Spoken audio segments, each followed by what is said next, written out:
এই মুহূর্তে আবহাওয়ার গুরুত্বপূর্ণ খবর। আজ ২১শে ভাদ্র ১৪৩০ বাংলা, পহেলা রবিউল আওয়াল ১৪৪৬ হিজরি, ৫ই সেপ্টেম্বর ২০২৪ বাংলাদেশ সময় বিকেল ৪:৩০। উপগ্রহ চিত্রে দেখতে পাচ্ছেন একটি টাইফুন ইয়াগি। চীন সাগরে সৃষ্ট হওয়া শক্তিশালী ইয়াগি ধীরে ধীরে উত্তর পশ্চিম দিকে অগ্রসর হয়ে এটি চীনের উপকূলে আঘাত করে ভিয়েতনামের উপর দিয়ে আরও উত্তর পশ্চিম দিকে অগ্রসর হয়ে মিয়ানমার হয়ে ভারতের নাগাল্যান্ড দিয়ে প্রবেশ করবে স্থল নিম্নচাপ আকারে, এবং স্থল নিম্নচাপটি আগামী ১০ তারিখে বাংলাদেশের সিলেট অঞ্চল দিয়ে প্রবেশ করবে। সেই সঙ্গে বঙ্গোপ উপসাগরে তৈরি হয়েছে একটি লঘুচাপ। এই লঘুচাপটি আরও শক্তি সঞ্চয় করে ধীরে ধীরে উত্তর পশ্চিম দিকে অগ্রসর হতে থাকবে, এবং এটি আগামী ১০ তারিখে বাংলাদেশ এবং পশ্চিমবঙ্গের উপকূলবর্তী অঞ্চলে অবস্থান করবে। সেই সঙ্গে ঘূর্ণিঝড় ইয়াগি স্থল লঘুচাপ আকারে বাংলাদেশ এবং ভারতের আসাম রাজ্যের উপরে অবস্থান করবে। দুই নিম্নচাপের প্রভাবে অর্থাৎ জোড়া নিম্নচাপের প্রভাবে সমগ্র বাংলাদেশ, সেই সঙ্গে ভারতের ত্রিপুরা, মিজোরাম, মণিপুর, নাগাল্যান্ড, অরুণাচল, আসাম, সিকিম, ভুটান, নেপাল, বিহার, পশ্চিমবঙ্গ এবং ঝাড়খণ্ডের উপরে ভারী থেকে অতি ভারী বর্ষণ ঘটাতে পারে। এই অতি ভারী বর্ষণের ফলে তিস্তা, ব্রহ্মপুত্র, যমুনা, পদ্মা, গঙ্গা, মেঘনা, সুরমা, কুশিয়ারা, গোমতী অঞ্চলের নদীর পানি দ্রুত বৃদ্ধি পেতে পারে। ফলে এটি শক্তিশালী বন্যা হওয়ার সম্ভাবনা আছে। বাংলাদেশের উপগ্রহ চিত্রে দেখতে পাচ্ছেন বাংলাদেশের সিলেটের মৌলভীবাজার, টাঙ্গাইল এই সকল অঞ্চলে বজ্রসহ ঝড় বৃষ্টি হচ্ছে।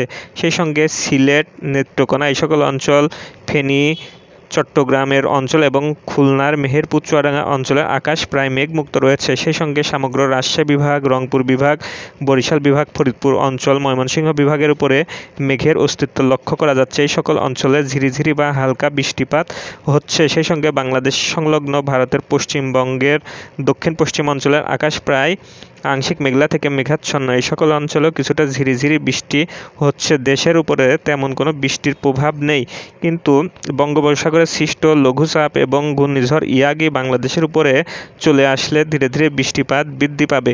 এই ঘূর্ণিঝড়টি বাংলাদেশের উপকূল অঞ্চলে আসার পূর্ব মুহূর্তে বাংলাদেশের উপরে, সেই সঙ্গে পশ্চিমবঙ্গের উপরে বৃষ্টিপাত হ্রাস পেতে পারে।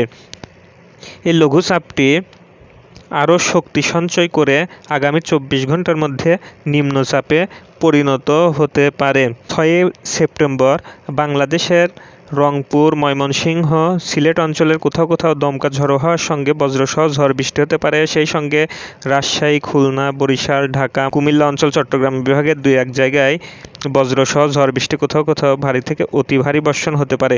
সেই সঙ্গে পশ্চিমবঙ্গের পশ্চিম অঞ্চল, মধ্য অঞ্চল এবং উত্তর অঞ্চলেও কিছুটা বৃষ্টিপাতের সম্ভাবনা রয়েছে। এদিকে আজ বাংলাদেশের দিন ও রাতের তাপমাত্রা প্রায় অপরিবর্তিত থাকতে পারে। আজ সকাল ৬টায় বাংলাদেশের ঢাকায় বাতাসের আর্দ্রতা ছিল ৯৮%, এবং আজ বাংলাদেশের সূর্য অস্ত সন্ধ্যা ৬টা বেজে ১২ মিনিটে এবং আগামীকাল সূর্যোদয় ভোর ৫টা বেজে ৪২ মিনিটে। বাংলাদেশের উপর দিয়ে উত্তর পশ্চিম দিক থেকে বাতাস গড়ে ৮ থেকে ১০ কিলোমিটার বেগে পূর্ব দিকে অগ্রসর হচ্ছে।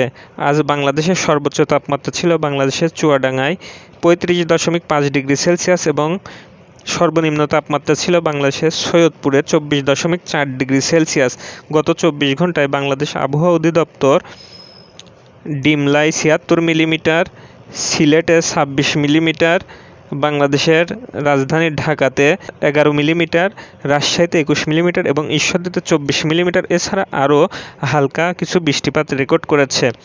এ মুহূর্তে ভারতের উপগ্রহ চিত্রে দেখা যাচ্ছে যে ভারতের মধ্য অঞ্চল, ঝাড়খণ্ড, উড়িষ্যা, অন্ধ্র, আহমেদাবাদ এই সকল অঞ্চলে বজ্রসহ ঝড় বৃষ্টি হচ্ছে। সেই সঙ্গে পশ্চিম ভারতের গুজরাট এই সকল অঞ্চলেও কিছুটা বজ্রবৃষ্টি হচ্ছে। এছাড়া দক্ষিণ ভারত এবং পশ্চিম ভারত, মধ্য ভারতের বেশিরভাগ আকাশ আংশিক মেঘলা থেকে কোথাও কোথাও মেঘাচ্ছন্ন। সেই সঙ্গে ছোট ছোট অঞ্চলকে কেন্দ্র করে বজ্রবৃষ্টি হচ্ছে, এবং ভারতের রাজধানী দিল্লি প্রায় মেঘমুক্ত রয়েছে। সেই সঙ্গে উত্তর ভারতের 7 সিস্টারে কোথাও বজ্রসহ ঝড় বৃষ্টি পরিলক্ষিত হচ্ছে।